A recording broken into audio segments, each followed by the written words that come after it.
Hello, everyone. It is Laurie and Jenny of Astropath, and we are changing how we're doing things a lot right now. And rather than doing the seasonal videos, we will be doing monthly videos to track what's happening each month astrologically for each rising sign. Mhm. Obviously, you can watch for your rising sign or for your sun sign. But rising sign is the most accurate way to look at these. Let's see, what else do we want to say? Jenny is of hiddenpathastrology.com. That's where you can find the bulk of her information. You can find me, Laurie Farrington, at lauriefarrington.com, or better yet, go to my Substack. Mhm. So that's where I'm putting most of my stuff at this point in time. Yeah. Now, what else do you want to say before we dive in, Jenny?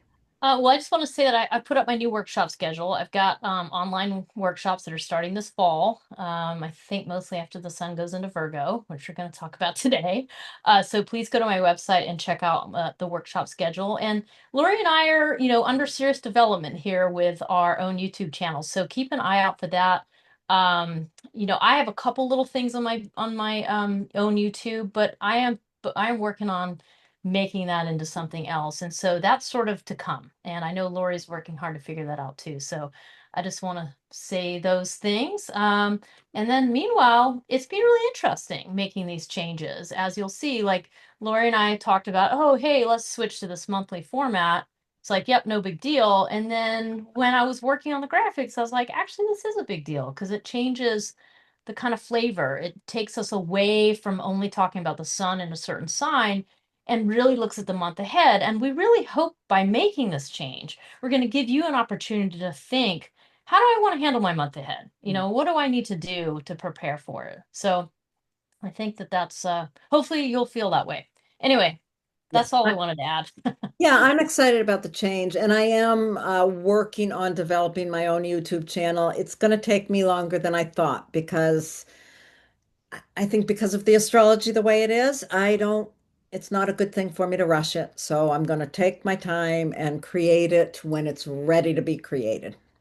Yes, and Mercury is, after all, retrograde. So, I mean, these little 3 week periods of time to really allow for this kind of change, and it is not something you want to force, whatever any of you are working on. And so, I think that's great, Laura. It's like respecting the time, and let it unfold a bit.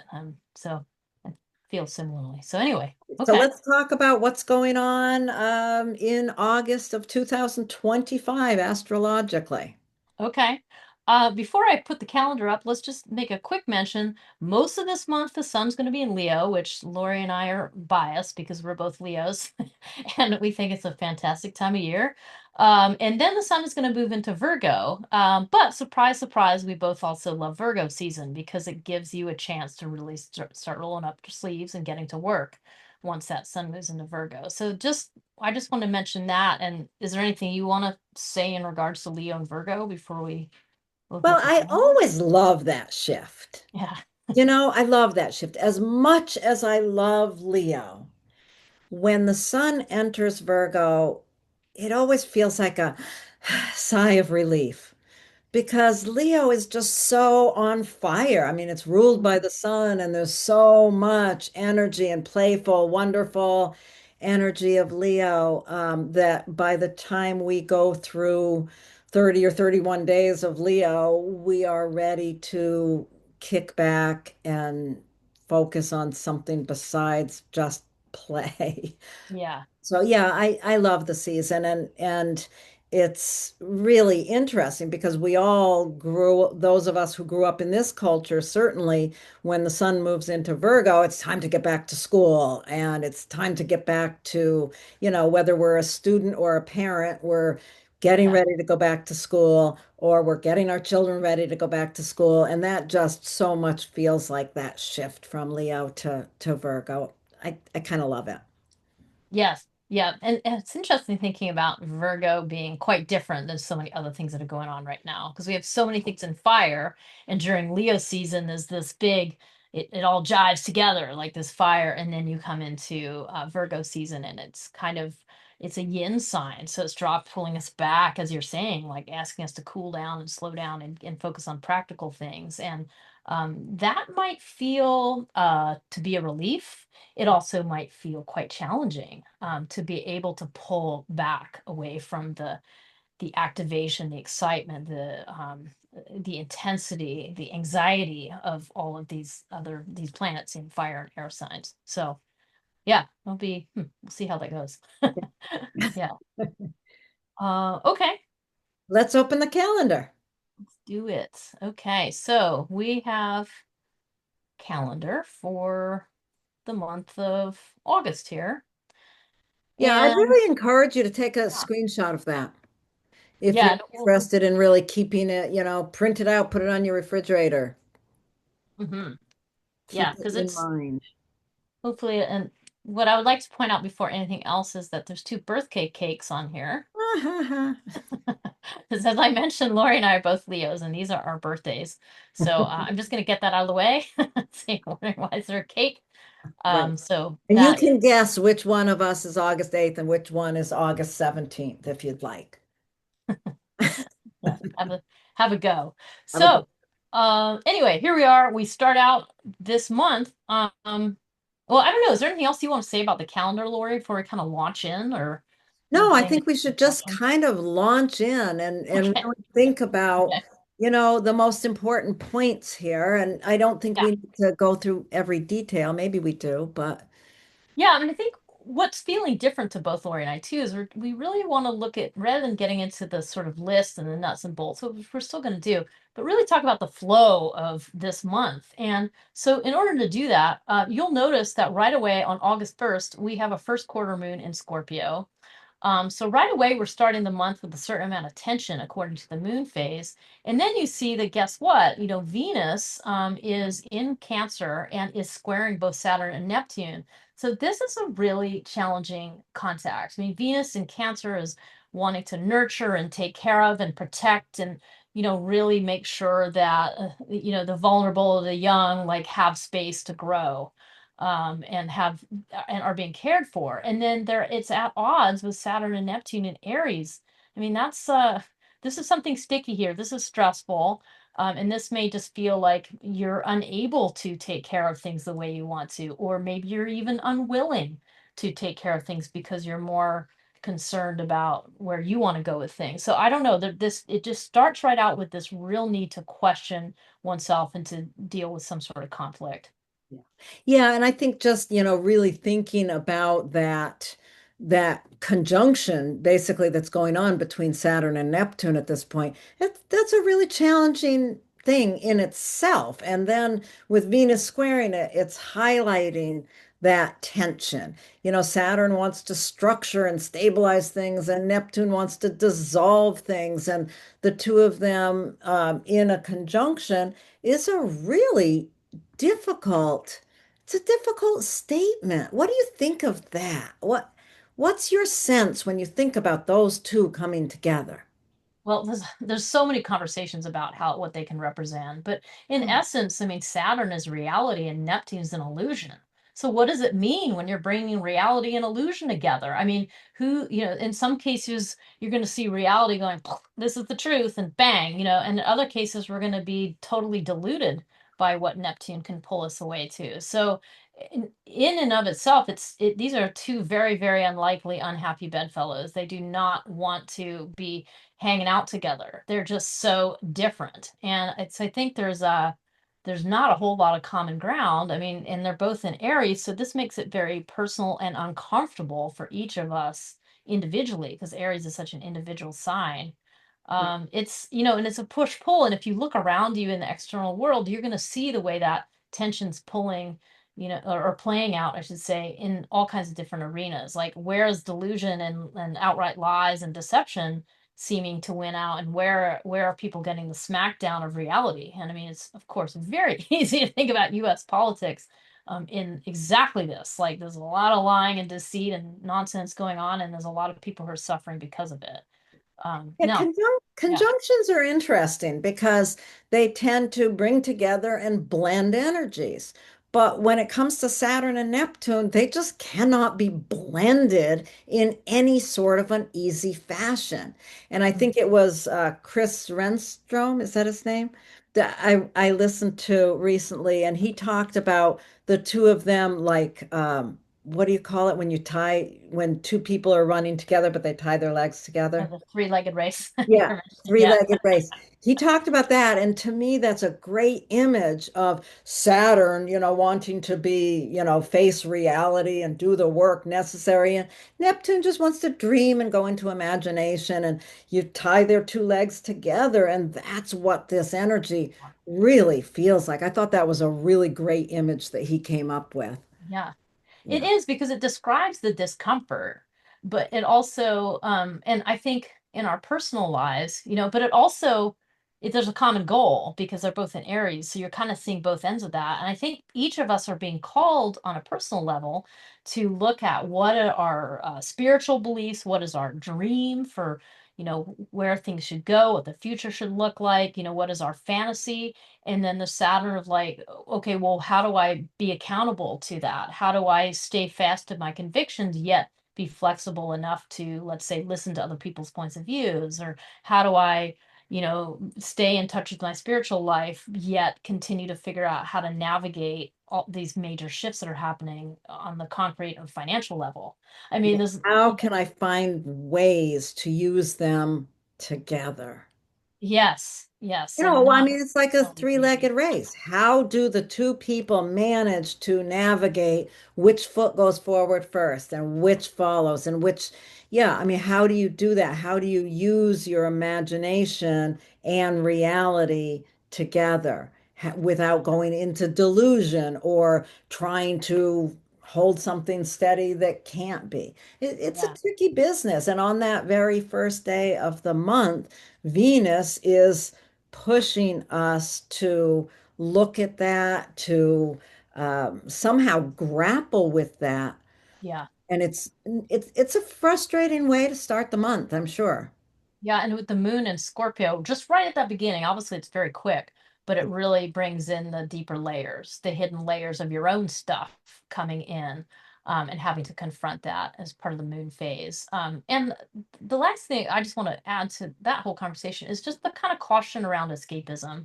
I think there'd be a real desire to escape here. And when I'm saying that, I'm thinking, definitely like drugs and alcohol, like just going off the deep end and trying to escape, and then the Saturn, the reality of the hangover the next day. Right. So anyway, just something else to think about as we all try to understand what this conjunction means. So Yeah. okay. So then, what, the next week, no, things are very quiet for the following days after that until Mars enters Libra, and then Mars goes off on a big story, doesn't it? Yes. Mars entering Libra, first of all, we have to understand that Mars is not very happy in Libra. Libra is a Venus ruled sign, and Mars wants to take action and get things done and be assertive and aggressive. And in Libra, Mars, it's like, how do I function in Libra? How do I try to be diplomatic and see both sides of things? It's a tricky place for Mars to find its way. And it immediately goes into what is it, the dates between like the 8th, which is someone's birthday here, between the 8th and the 11th, there's just an awfully lot of activity with Mars. It creates this grand trine with both Uranus and Pluto, outer planets that have just recently entered the signs that they are currently in. So this is a grand trine in air. It's a very intellectual, active, social grand trine. There's something quite beautiful in the midst of all of this. Mhm. But at the same time, that grand trine, the Mars is opposing that Saturn and Neptune. Wow. That's an interesting combination. And I think Yeah. what's really important in it is to allow the flow and the fun of a grand trine to be um, informed by the same difficult challenge that we talked about with the Saturn and Neptune. Wherever Saturn and Neptune are in your natal chart, when we get to that, you're learning something big, and it's not an easy process right now, but it has to be, you have to pay attention to it during this time. You can't just get lost in the fun of that grand trine, or you're going to be really avoiding something that's important to be learning. Yeah. Yeah, and I think, just, take it to back a step, like thinking about Mars entering Libra, it's like, as Lori says, it's not very comfortable there. But at the same time, Mars in Libra, that's some verbal sparring. That's the ability to argue. That's the ability to stand up for, I think of Libra as the scales of justice at times too. So this can be a real vehemence around social justice issues, a Good desire to point. really say, you know what, I can't sit on the sidelines anymore. I've got to speak up. I'm really opposed to, such and such, and it's time to do this. And I can definitely think of some people who have Mars in Libra in their charts who are, very able to spar in exactly this way. And I'm thinking, of course, of Alexandria Ocasio-Cortez as one with that. There's others as well, but that ability to just say the thing, and regardless. So Mars and Libra is interesting. And I do, and then as Lori, just as you're saying, I've highlighted there the trines. That's what makes the grand trine. It's Uranus, Pluto, and Mars together in the early signs of air. And just as you're saying, like it's an independent circuit of energy. So this is a huge influx of social energy for each of us. Like wherever we have air in our charts, it's really lighting up some part, and I think just elevating it to a new flurry of activity, a lot of perhaps conversations, a lot of discussions, maybe a response. You have to remember too, Libra is very much concerned with the arts. So maybe a sort of an aesthetic response to what's happening, like a desire to, I don't know, create art could be a really nice use of Mars in Libra. Yeah. Um, It, yeah. it's So, interesting to think about. I'm sorry if I'm interrupting you. no, that's right. Go ahead. I was just thinking about how interesting it is, Mars moving into Libra and thinking about, yeah, the diplomacy and that ability to navigate those conversations, assertively. And the fact that the other two parts of this trine are those outer planets. So this is very much about cultural issues. Hmm. It's not a grand trine that's all personal planets. This activity, these conversations that are brought up in this activity are going to be about bigger picture issues. It's Yeah. not going to be just Yeah. you and your family talking about what's going Well, on in your family. It's going to be you and your family talking about what's going on in the world. yeah, exactly. I mean, it's just looking at what the Pluto and Uranus newly, both of them in air sign, relatively newly for Pluto, but in air signs, and what does that mean? And that there's a big conversation here about technology. Think about AI, and people have different opinions about AI and how that's to be used. That's exactly would be an example of a conversation that might come up. As some people thinking AI is great, other people think it's terrible, and maybe the answer is not that it's great or terrible, but is in the way human beings, which is also an air thing, are using it. So there's a lot of like conversation that can come about in that. And as Lori says, the interesting part about Mars also opposing Saturn and Neptune now in Aries, I mean, now could be really easy to be super opinionated and just think that your way was the right way and everybody else should just F off. And the tricky part about this is to get real about what your own opinions are, and you may get heated, you may get angry. With Aries, that's easy. But the question is, can you temper that enough so that you can get into more of the airspace and listen, and also listen to other people and find out what they feel so strongly about. And I mean, this is a huge opportunity here for some major dialogue, but it's also going to take some humility. I mean, I was looking at this as like, there's going to be a real need to be humble about your own viewpoint if you're going to have a prayer of listening to other people's opinions here and other people that you may not agree with. So, I think that's mhm. really important, Jenny. Just, really using that air, not just to spout off, but to pay attention, to listen, and that opposition, really understanding and working with what you're learning on a very deeper level. Yeah. Yeah, I think that the answer here is going to be, can you slow down? Because it's the slowing down, like Aries wants you to speed up, all that air is flipping around, wants you to speed up, but that's also where you bypass some of the, your own real feelings. And I think if you can slow down, that's going to help. And maybe, just maybe, that full moon in Aquarius, also an air sign but separate from these other air configurations, will help you stay a little more objective, help keep your feelings a bit Yeah. more objective and a bit more humanitarian focused and what's good for the group rather than me, and try to think a little bit more in a community group mindset. Oh, I'm so glad you brought in the full moon there. I was totally passing that by in my mind. Yeah, that Aquarius full moon there on the 9th, the day after one of our birthdays. That's interesting. And then on the 11th, the day after Mars trines Pluto, we've got Mercury stationing direct. So Hmm. that's going to just start the process of untangling some of whatever Mercury's retrograde may have brought up for you.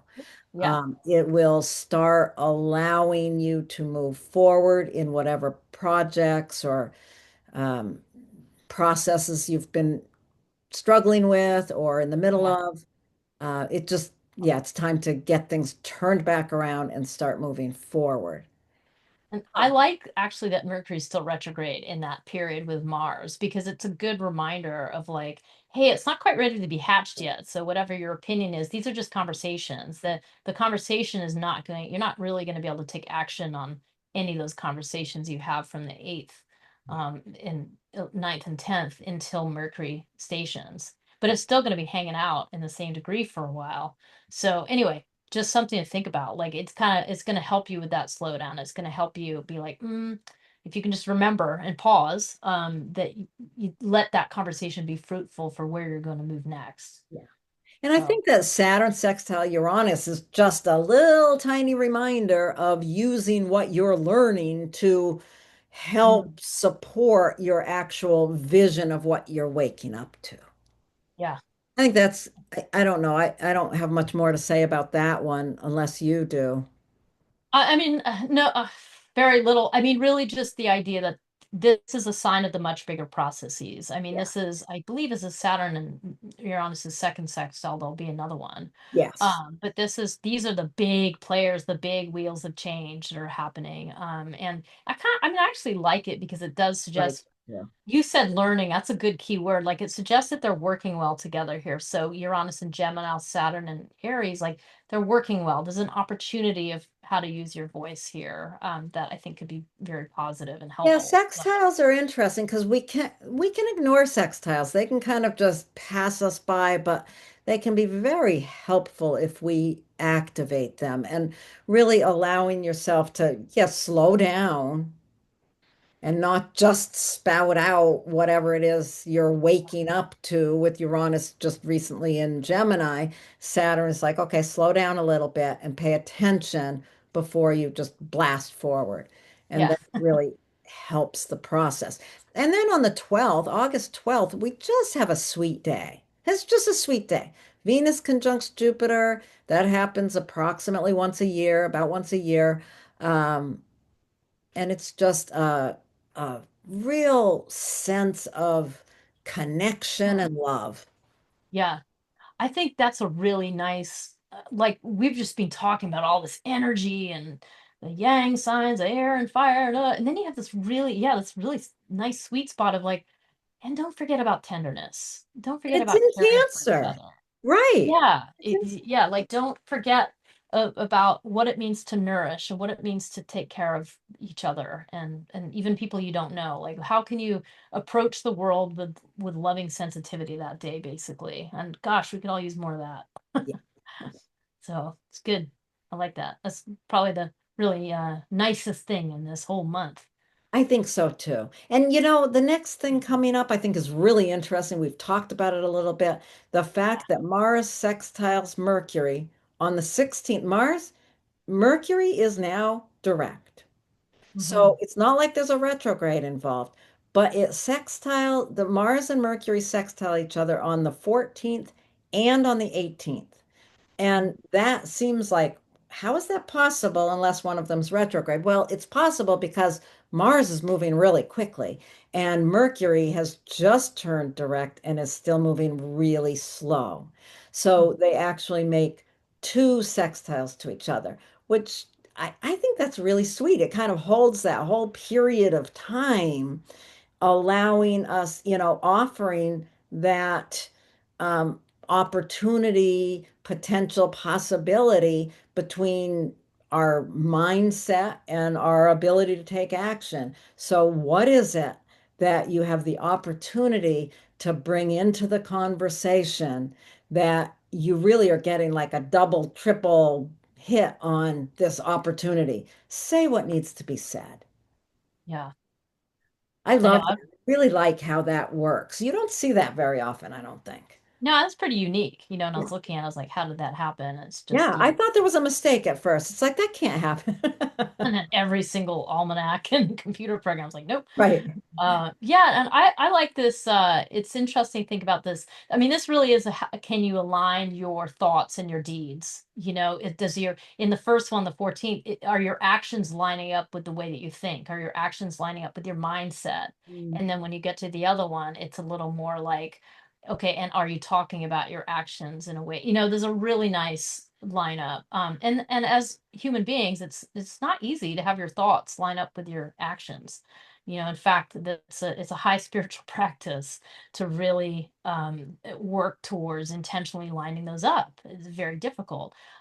For me personally, I really like this little section of days because I'm going to be at the Green Mountain Bluegrass Festival for those 4 days, and I think that's such a nice combination of like the movement of the body, the dancing, and the music. Mercury has the voice, so Mercury also linked to Perfect. the voice and singing. Yeah, I really like that, and just feeling, and it's a sextile, so it's an opportunity to celebrate with other people because we are talking about Libra and Leo here, so we're talking about celebrating with the other. I mean, that's Leo, Libra, That's Um, really lovely. I think we should all make it a point to go to some sort of a place where we can perfect. dance and sing.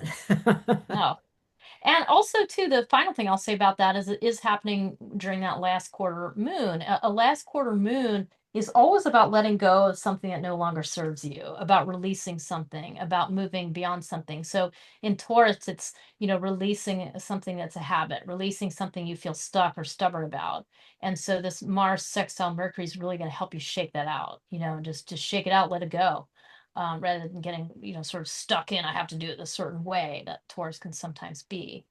But also Taurus is tied to music itself or silence. So it's just that was one was for me personally. But anyway, that's uh that's the cool little segment. And then not a whole lot going on those weeks. I mean, of course, there's moon aspects, but things are you have time to really digest this. This is the dark moon week too, this week between the 16th and the 22nd. So this is a time for inner contemplations. It's a time for reflection. We've just come off that Mercury stationing direct. So this is a time to really think about how you're going to put your best foot forwards. And then the sun enters Virgo on the 22nd. So, That really moves. Yeah, that really moves in your own personal chart, which we'll get to in the next part, but that really moves the whole focus of the light and the warmth from whatever house holds Leo to whatever house holds Virgo. It gets us, I mean, I know I already talked about this, but I just love it because you can just feel this one. I think more than any other, and maybe it's just me, but more than any other sign switch, the one between Leo and Virgo feels so powerful to me. hmm. Like one day I'm on the beach and I just want to play, and the next day I want to make soup and study. And I also like the way it sort of implies this time. To me, one of the ways of being with Leo season is to be as fully present as you can. Now, I know that sounds like a cliche, but I'm talking about hanging out and not being distracted. Like if you're at the beach, you're at the beach, you're enjoying the water, you're enjoying the company, you're really in it. You're not, sort of thinking about something else is going on. And when the sun enters Virgo, it allows you to take all that presence and acting on it in a new way, incorporating that aliveness into your plan moving forwards, and I like that. And I just, agree.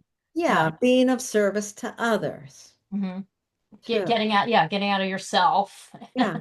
Yeah. and being helpful. Yeah. Yeah, I think that is one of the things about it is the self-focus, which can feel so great. But then when it shifts, it's like, oh, yeah, I can take all that warmth and generosity and I can shine it on helping, supporting others, or yeah, that it's a beautiful shift. I love it. Yes. And The plus very Virgo's. next day, we've got the new moon right at Mhm. 0 degrees Virgo. So that's really a time to pay attention to what house does hold Virgo in your natal chart. And really, this is the beginning of a new process, a new statement in that area Yeah. of your life as well.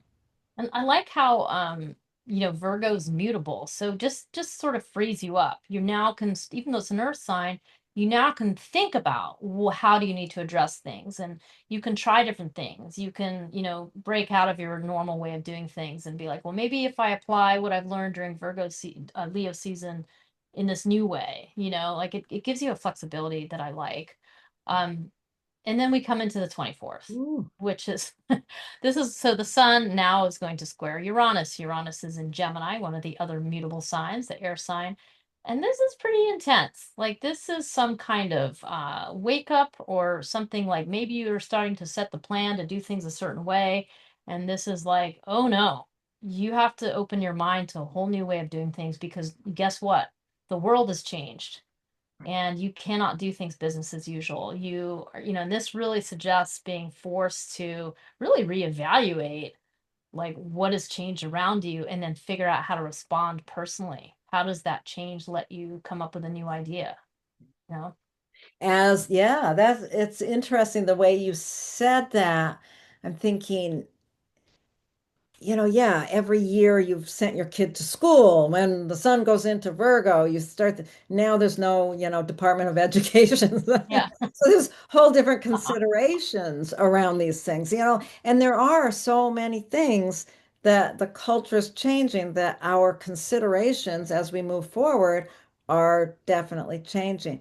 And, one of the things that is interesting is that for the past few years, Virgo season with the sun going through Virgo has been connected with Saturn. And in the coming years, it's going to be connected every year for quite a while with Uranus instead. So that's a Mhm. different, a very different feel for it as well. And Yeah. Uranus can bring in all that anxiety, like, oh my God, this has changed in the culture, which is changing my pattern to do this. It can bring in all of that stress and anxiety. But if you work with Uranus, you can really find ways to, really understand that anxiety and excitement are two sides of the same coin. Look for the excitement. It's like Jenny and I doing these videos totally different than we've ever done them.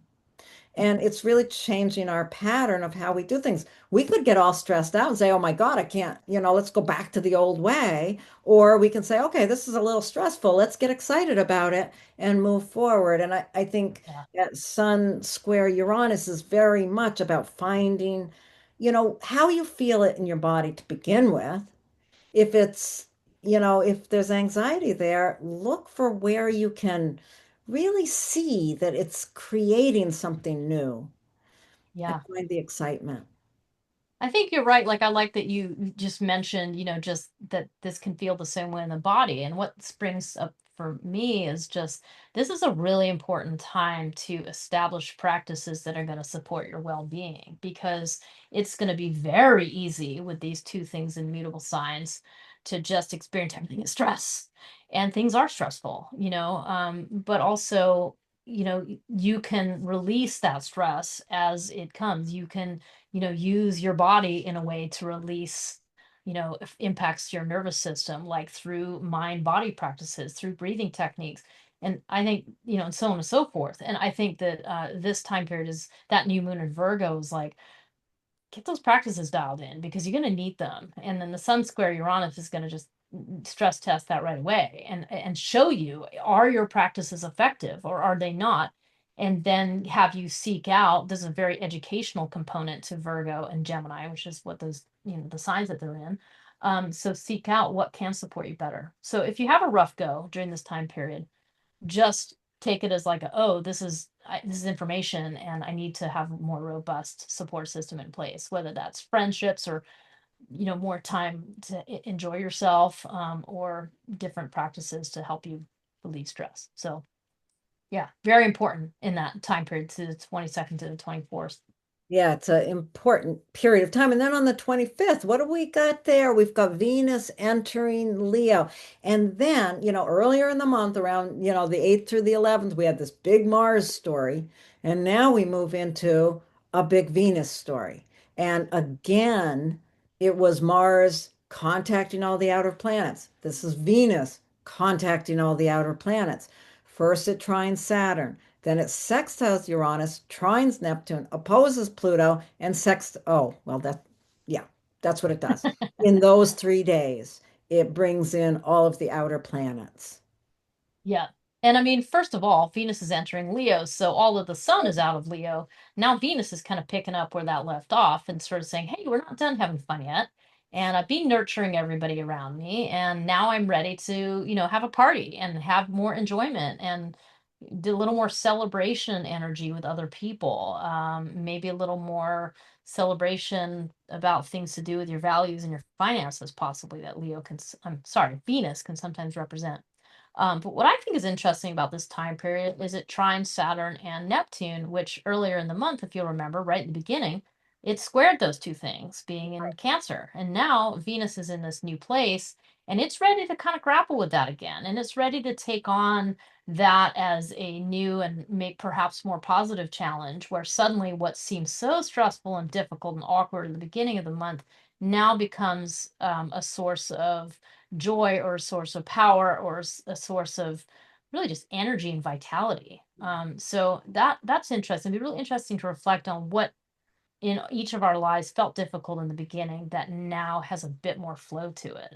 Yeah, how that they connect, Yeah, because they'll be really connected. It's like whatever happens at a square, the following trine, it's like the work you do at the square opens the possibility or the energy that comes in at the trine. So, however you manage, I mean, that should really give us all more impetus to work hard on whatever struggle comes in there at the very first of the month. yeah. Because how we dealt with that will really um, say a lot about how this part of it plays out, the positive side of it. Yeah. Yeah, because, for each of us personally, Saturn and Neptune and Aries they're still in the same place in our chart. They're still representing the same series of personal Difficulties. issues and difficulties and understanding about how you use your assertive energy, like all these topics, it's still there. And then these outer planets are just showing it in different ways. So in the beginning of the month, it's like, oh God, what's that thing? Maybe I didn't know that about myself, or wow, I feel really angry and I don't know why, and then when you get to this later part, it's more like, wow, there's a lot of energy stored here as well, even though it was aggravating earlier. Now I'm seeing that there's some positives to being, let's say, assertive, and I need to stand up for myself more. And that's become easier now because of what astrology is representing. So it's still the same part of you, but you get to see how it comes about into different parts of your life And and how, how it yeah, plays how out. your perspective towards it can change. Yeah. I mean, not only did you go through that challenge at the very first of the month, that square from Venus to those Neptune and Saturn. But through the course of the month, Mars interacted with it so much. So your understanding of that is going to really have grown a lot. And I think that will, yeah, what you've gone through in looking at that with Mars and working with it with Venus at this point, you're ready to open up and accept it in some way that it can really empower you. Yeah. I Yeah. And it's yeah, fascinating. it's all. I was just going to say, it's all how you handle it, and earlier in the month when it's a stress, it might be that you have a conflict of the relationship. And then later on, might smooth over in the same relationship, or you might be in conversation with somewhere else where suddenly you see what was a problem before is now a strength. So, That's yeah. sweet. I like that. And then what Um, about that little sextile between Neptune and Uranus? So fascinating how all these outer planets are just totally connected. yeah. Oh, I don't want to skip over though that Venus does oppose Pluto. Oh yeah, So it's not all trying to roses, avoid that. or it is roses because there's thorns in roses. So you've got that Venus trine, and you're like, okay, I'm more in this energy, and even the sextile to Uranus is more of an understanding. And then Venus opposes Pluto. Well, that just means you're not getting off the hook. It doesn't mean it's false. You can't be false. You can't gloss over something that's still an issue. The Venus opposed Pluto is like a reminder of like, and it's connected, right? And it's a little more like there's still something deep there that needs to be grappled with. And I think what comes to mind for me is this trine to the Saturn and Neptune can't be shallow. There's a depth to it, and it means bringing in some of the harder, maybe slightly more bitter parts. But that's just part of the parcel. Yeah. And an opposition is also, yeah, oppositions are so interesting because you can, people often tend to think of the opposition as this big stress point, but it's also, it's like a full moon. There's the clarity, there's the understanding that can come. And I think it really is true. How have you worked with this trine? How have you accepted the gift of what you've worked on all month? Yeah. And at the same time, keep the integrity necessary to see the full view of the power dynamic that's in play here. Yes. You And can't let it also, off the hook. I like that you said that. You're not being let off the hook. yes.